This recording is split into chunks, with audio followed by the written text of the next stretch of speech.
everyone, my name is Amber. Welcome to my channel, Amber Reads Romance. Today I'm going to be going over my weekly wrap up for the week of May 19th to May 25th. I read 7 books this week. Not amazing, but not too bad. A couple of them were pretty long ones. So let's go ahead and dive into my weekly reads.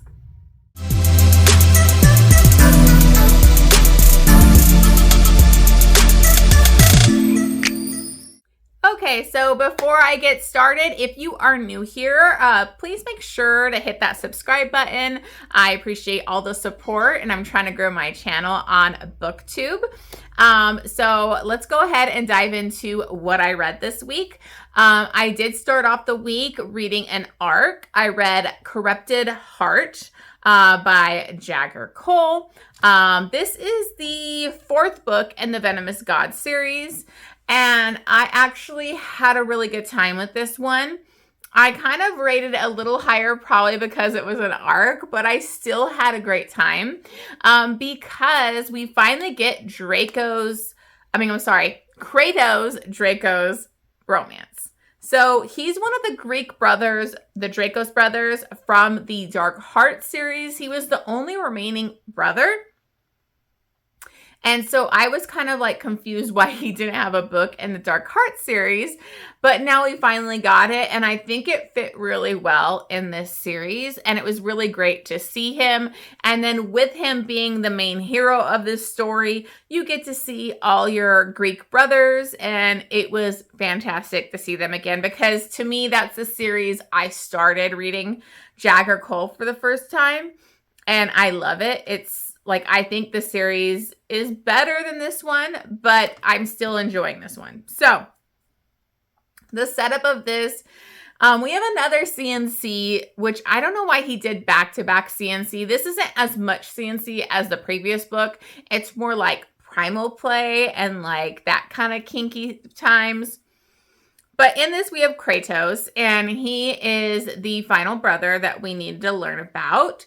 And he actually he has a really dark past. He hides his darker instincts from his family. There is a trigger warning in this because he was sexually abused by an older woman with like his dad's assistance. His dad wanted him to hook up with this older woman when he was 13 years old. She was a grown woman and she took advantage of him. So he has a lot of issues with that and, a lot of trauma from that being forced on him.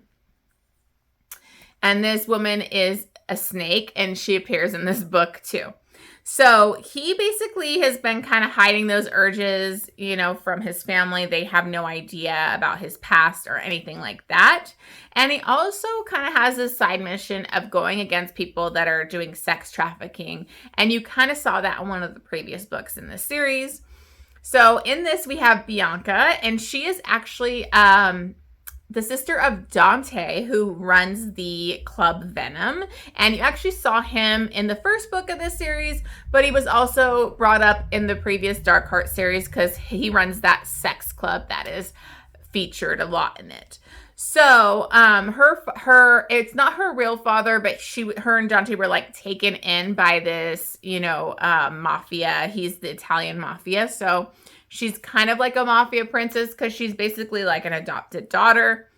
She is a ballerina, and she, is a prima ballerina, successful, but she kind of gets roped in to go hang out with the mean girls of the ballerina to go on this thing. And it ends up being a drug deal, but a lot of drugs. And they're mad because it was for her, I think he was in the Bratva, a lower end guy in the Bratva was this girl's boyfriend.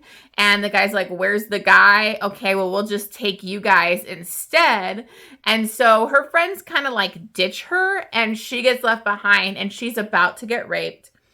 When Kratos shows up, she doesn't know it's Kratos because he's got this mask on that's that neon, kind of like what you see gamers, that type of stuff with the X's for eyes. He comes in and kills these guys, and she's okay. But after he sees her there, he becomes obsessed And he starts to kind of stalk her. Well, not kind of. He stalks her. And he, because he got her phone and like she gave him the code because he was like checking something on there. And basically he kind of put something on there to like track her and monitor her phone use and all that kind of stuff. And so she ends up trying to like get into her brother's new online app. It's like kind of a hookup app for Club Venom where you can meet people with your kinks. Kind of reminded me of Praise where it's like that, you know, matching kinks thing. And because she has had these urges for primal play and kind of CNC, and she wants like that darker, rougher sex. And so she kind of signs on and then ends up setting up a meet with a guy. Ends up being Kratos because he kind of manipulated it where it would be him.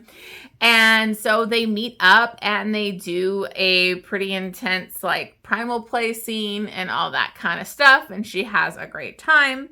But she gets kind of sucked into that drug dealer boyfriend's issues. He's kind of threatening her because the drugs are missing and he blames her. And so she's getting kind of threatened and forced to do things, which leads to consequences of now there might be a war that will break out. So now they're going to do an arranged marriage. Her adoptive father had always promised her he would never force her to be in like an arranged marriage and she can do what she wanted. But things are really tough and she is going to have to step up and do this arranged marriage. And it's with Kratos. So that starts this arranged marriage between them and they fully explore their kinks, their primal play. There's a lot of really hot primal play scenes in here. CNC, impact play. There is snowballing, which I've been looking for more of those. It's a very kinky time, which Jagger Cole always brings. I'm not a fan of the degradation talk. It's just not my favorite, but it was okay. I really liked Kratos. I think there was some really intense scenes with them, but I did think it focused a lot in the beginning of the book about their primal play and CNC and that sex stuff that once they're married, I don't know how they were supposed to already be in love or falling for each other when it was all sex. But that does kind of tend to happen in Jagger Cole's romance. So I kind of went with it and just had a good time. There's a lot of action at the end. There's a big reveal. There's twists and turns, which I really always enjoy in Jagger Cole's books. So I really had a great time with this one. And just be aware of the trigger warnings for his previous sexual assault. And she does come into play in the current storyline. She's horrible. So I ended up giving this 5 stars. And I gave it 4 chilies because there is a lot of spice as usual. Okay, so the next 2 I'm going to bring up are a duet that I basically read. I have been trying to read Serena Kent's backlist, and in her reading order. So I am now at Rex, which this is the 9th book in the Dark and Dirty Sinners MC. This is her Motorcycle Club series. Now, again, I really think you should read Serena Akeroyd's books in her order because she goes back and forth between the Filthy Feckers and then the MC, and there's a lot going on. There's so many POVs in these books. So it's if you jump into this, you won't really know this ongoing plot, all the stuff going on with the Filthy Feckers, because they are heavily involved in this storyline too. So just putting it out there, I think you should read it in her reading order. But this is actually, we've been waiting a while for this story because Rex is the president of the MC and he has been in love with Rachel. She's childhood, grew up in the MC, but she's a badass attorney. She's that prickly heroine that's hard, and badass.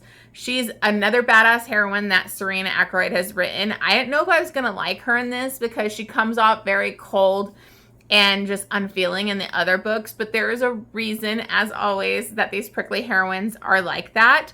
And her and Rex loved each other. They were together kind of in the past when they were younger. They've always loved each other, but they have never been together. They're not together. Rex has just been kind of waiting for Rachel to be ready. And you kind of understand when you read this book why they aren't together, because Rachel had experienced a very bad rape. So there is trigger warnings, and that is throughout this entire series is for sexual assault. She actually got raped by his like uncle and other MC. So she was fully like gang raped. So she had issues. She has major PTSD. So there's a lot of trigger warnings in this because it does bring up those kind of scenes, and she has bad dreams and nightmares. And so she kind of has a hard issues with sex. And then also because Rex looks so much like his uncle, like if he sleeps in the same bed with her, she would like freak out, and that would kind of happen sometimes in their sexual stuff. So there's a lot of stuff that she had to get over. But she's in a place, because they will still hook up here and there, but they weren't fully in a relationship. She's like a workaholic, and she's all about her career. But she's kind of in a place, and this is what I loved about this duet, because it's the first part of the duet, is that they're not like, it's not this will they, won't they, dragging it out. Like, they both want to be together, and they're both ready at this point. Rachel wants to be with him. And you have a surprise pregnancy in this, because she does find out that she is pregnant. But another thing that is might be a trigger warning or issue, you know, and it just depends on who you are. Her and Rex did have a teenage pregnancy, or like right when she was going to be going to college, that they ended up putting her up for adoption. But that had also to do because she got assaulted again by like a college guy while she was pregnant, and she like fell apart. She was depressed. She kind of had to get checked into a facility because she was not doing well. So you can just see that Rachel has had a lot of trauma in her life, but they're ready to get back together. The daughter is like, I think a senior in high school, I believe. And so like Rex wants to see her. There is a death in this family unit that was really hard to watch, and I actually got really emotional during that scene because it's just really tough. So I was surprised that I got really emotional in this. Again, with Serena Akeroyd, she is going to have multiple POVs. So all these characters that you've read in the previous previous books in this MC series, you're going to get chapters from them. And I really love that. I know a lot of people don't, but I love it because it's like building on each character and each character's romance, and it just builds the story. I got to say, I just really loved this. So the first one I gave 5 stars to. I did actually use credits, and I got these both audiobooks because let me tell you, these are freaking long. For it being 2 books on this couple, like I think they're like both about like 600 pages. So just be aware that these are longer.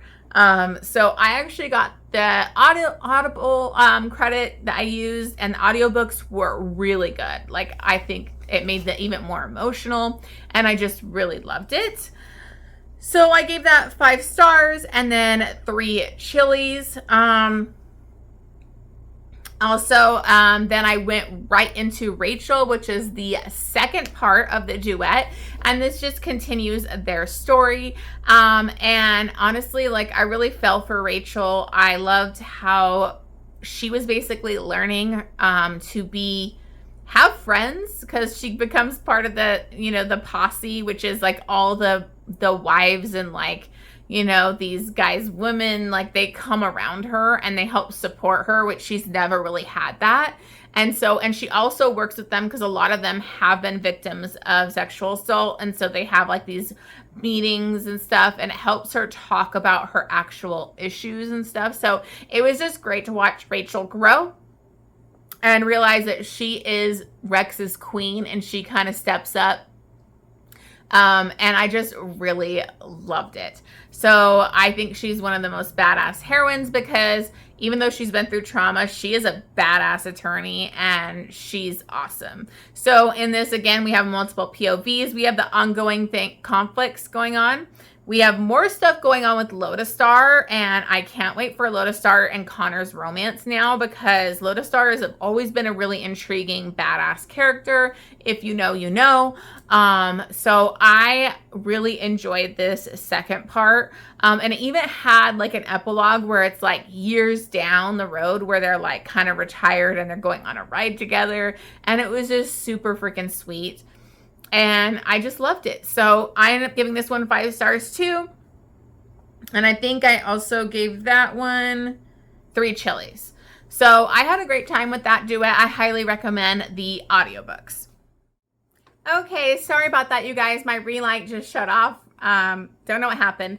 So hopefully the lighting isn't too different, but let's go with this, because I'm actually filming later in the day than I usually do because I was lagging getting my filming done today. So hopefully the lighting isn't too bad. But anyways, the next 2 that I have is another duet, and this is from Rina Kent. I am reading Rina Kent's backlist in her reading order as well.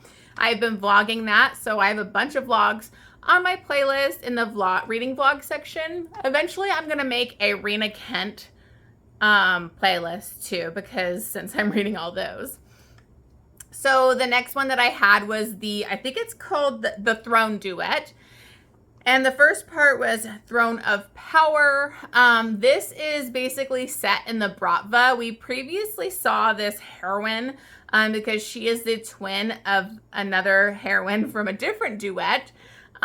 In that duet, the heroine got had amnesia, and she had this long lost twin, and it was just really kind of outlandish and crazy. Didn't fully love that one.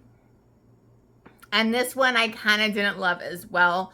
I don't know. I just didn't fully connect. I liked the other one better than this one. So this is that heroine's twin that basically they kind of swapped places.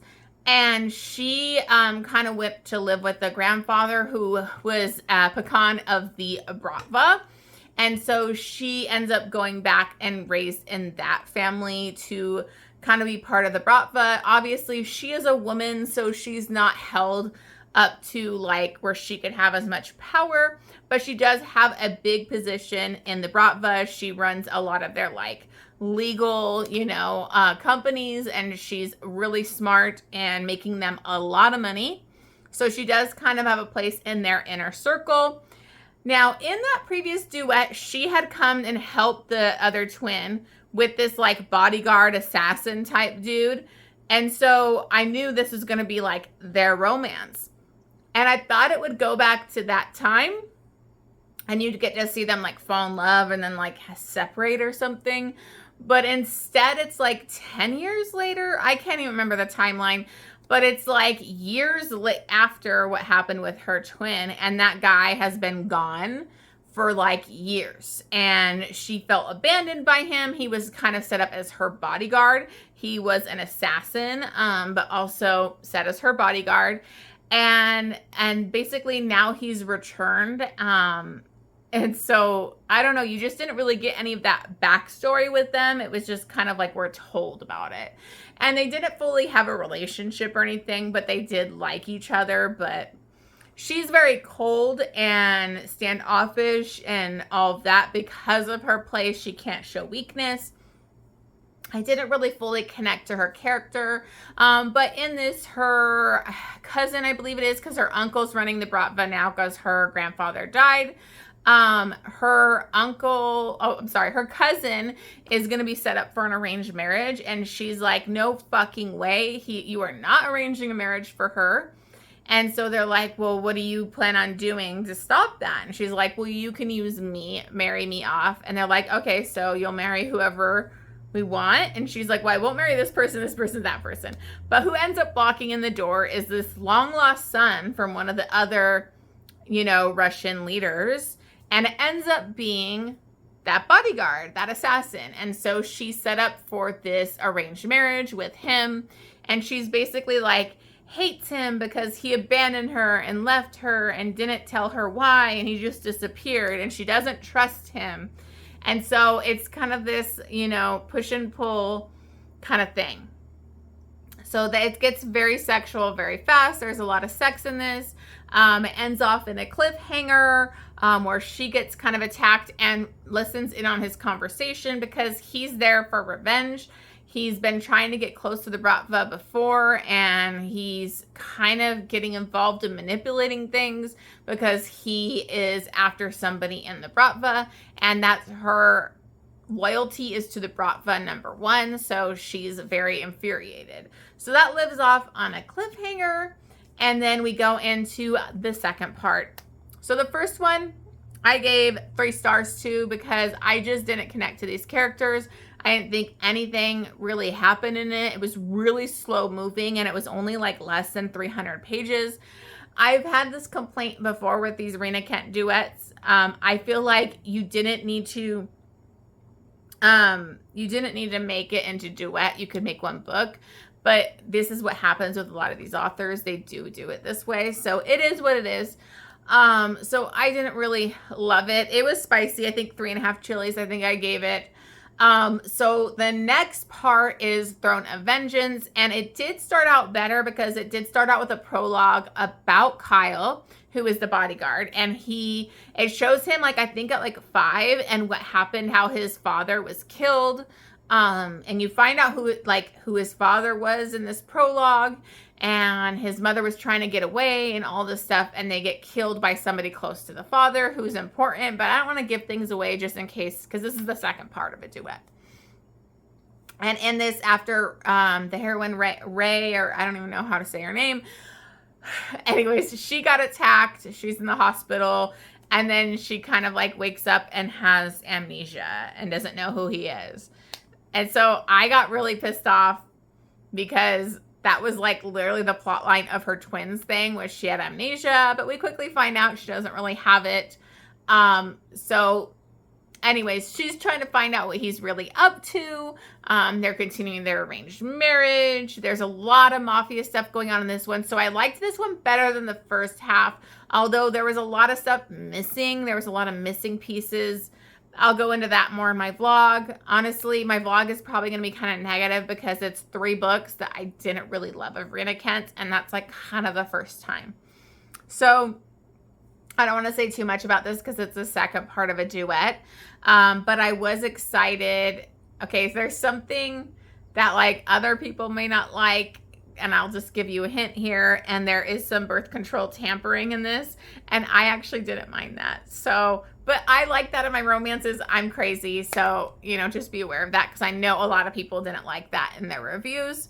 So I gave this one 3.5 stars. I just couldn't connect to this couple, and I wasn't really invested. I think I gave it 4 chilies because this one got even spicier. So it's very sexual. So, you know, it is what it is. I didn't love it. Okay, so then I went on to How to Marry a Marquess by Stacy Reid. This is the 3rd book in the Married by Scandal series. And this is between Richard and Evie. And this one was interesting because it was more of a friends to lovers. And I don't think you get a lot of that in historical romance, so I appreciated that. It's not my favorite in the series, and I'm super excited to get to the 4th book because it's Richard's sister, and I heard it's the best one. So I'm really excited to get to that in June. But Richard basically kind of runs into Evie at this part, you know, one of these balls, and they kind of hit it off, but she was like 16 and he was older than her, so obviously couldn't go anywhere with that, and they just kind of become friends. So this does kind of pass a certain amount of years to when she gets older. She's like kind of the belle of the ball. She's a darling of the ton, and he basically is kind of shunned by the ton because he had discovered that one of his mistresses like hookups had a child, and basically put the child in one of those like child farm things, which is this horrible thing where they would kind of sell them into like bad situations. And when he finds out about that, he's infuriated and he goes and rescues his child, but he also rescues all these other like kind of like orphans that were in that situation as well. And so the ton kind of like shuns him because he's basically accepted his bastard, and he basically gives a big F you to the ton, and he doesn't give a shit about them. So that's kind of like the main thing in this is like Evie and Richard, I think it's Evie, right? Yeah, Evie and Richard have been pining for each other for years. She wants to be with him. She's basically done things so that she doesn't have to get married over and over. In the previous book, I didn't really like her because she even like sets up one of her good friends to be found with this guy that her parents wanted her to marry so that she wouldn't have to marry him. And that leads to their like having to get married, which is pretty fucked up. So I didn't fully love her in that. And then Richard, I didn't really love in the previous books either.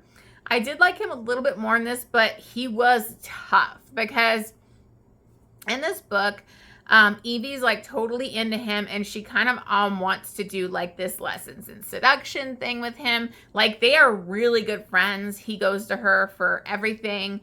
Like he really leans on her, but he doesn't even trust her about like to be a part of his child's life. He doesn't think she's interested because she cares about society too much. And that's where a lot of my problems came with this. She kind of wants this lessons in seduction, and really she's just trying to seduce him. She doesn't want to get some other guy. She just wants him.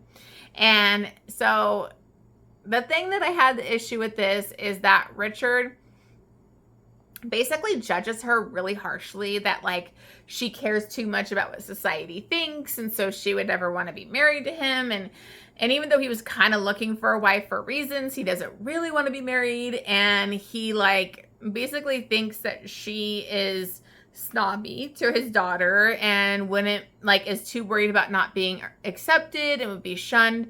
And it just doesn't make sense, because if you guys are so close, have had all these deep conversations, why are you treating her like this and making these wild assumptions about her? Because she's a really good person. She has a huge heart, and so she wouldn't be like that.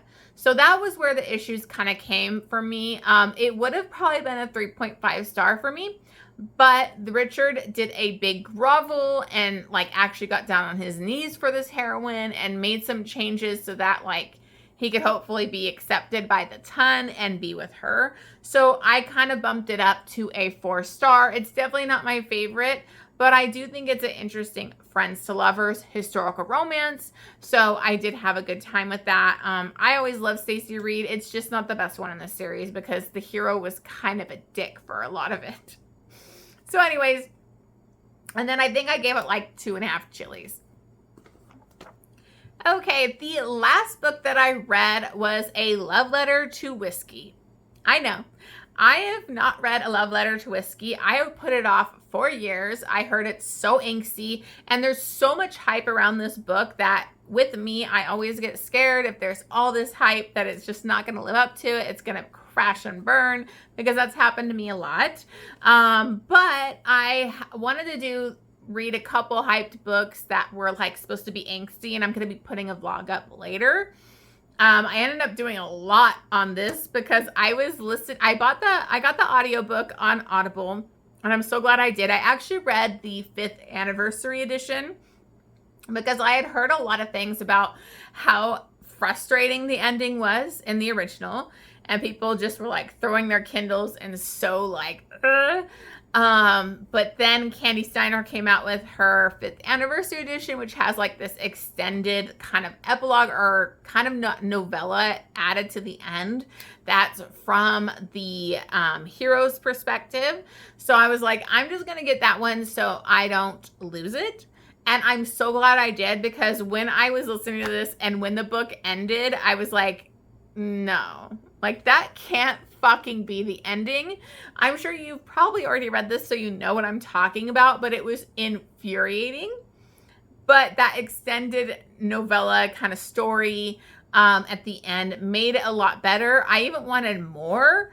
But anyways, if you don't know what I'm talking about, which I'm surprised if you don't, but you know, I hadn't read it yet. So this is a super angsty romance between B. Her name is Brex, but she does not want to be called Brex. She has issues with that name because it means freckles. And her backstory is really kind of sad because she found out that her father had actually raped her mother, and they kind of just stayed together or made things work for her. And she was named like Brex was like, because her dad had freckles. She is half black, half white. Her father was white with like freckles. And so when she discovers that, it's a really big issue for her. It leads to a lot of daddy issues. She feels guilty because she really loved her dad, but like he assaulted her mother and made her mom's life really hard. So that's a whole interesting backstory for her. And then of course we have Jamie, and this is a long romance. It goes through years because this is a right person, wrong time type of thing. She sees him first when they're like running, her and her best friend, but like her best friend is super hot and like kind of flirts with him, and they end up dating. And so she's like, well, that's not gonna happen. So she becomes kind of like his best friend, and they truly are so close. They're really good best friends, but there's that angsty like pining for him, and he's with her best friend. This is in high school, so the best friend kind of ends it. It's not this like serious, all-consuming relationship, but then he goes off to college. She still has another year at high school, and so then later she goes to California for college, and they end up at the same college. And you think this could be an opportunity, but she has a boyfriend, and he's his roommate. And so all these things happen in this relationship where it's like they can't be together, but they are so drawn together. And then of course he's been into her the whole time too. I mean, this has cheating in it, so just be aware, although I didn't mind it because I was so focused on this couple. But they were so toxic. They were so into each other, but they would keep, you know, not being together for reasons and drawing in these innocent people like into their drama. So this was so angsty. I got emotional a couple times while I was listening to it. I think the audiobook is really well done. It got me really emotional.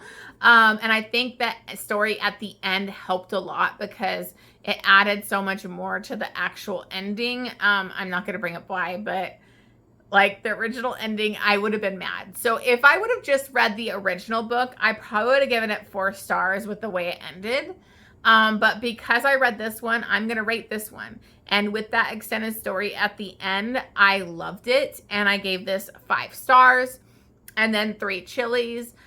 These two were so like soulmates, but like the amount of angst to get the happy ever after, it was excruciating. So this is one of the angstiest books I've ever read, but I think it was so well written. I think their character arcs were really well done. Because at one point I really was irritated with B, and I thought she was being selfish and stubborn, but she grows and acknowledges those things about herself. He does too. So anyways, I loved it. Hopefully I'll have that vlog up. I think I'm going to try and get that up before the Rina Kent one, probably this week. And hopefully I'll get that up for you guys. But I absolutely loved it. So anyways, those are all the books that I read this week. Thank you so much for watching. Let me know in the comments down below if you've read any of the Love Letter to Whiskey and what you thought. But as always, thank you so much for watching this, and I will see you guys on the next one.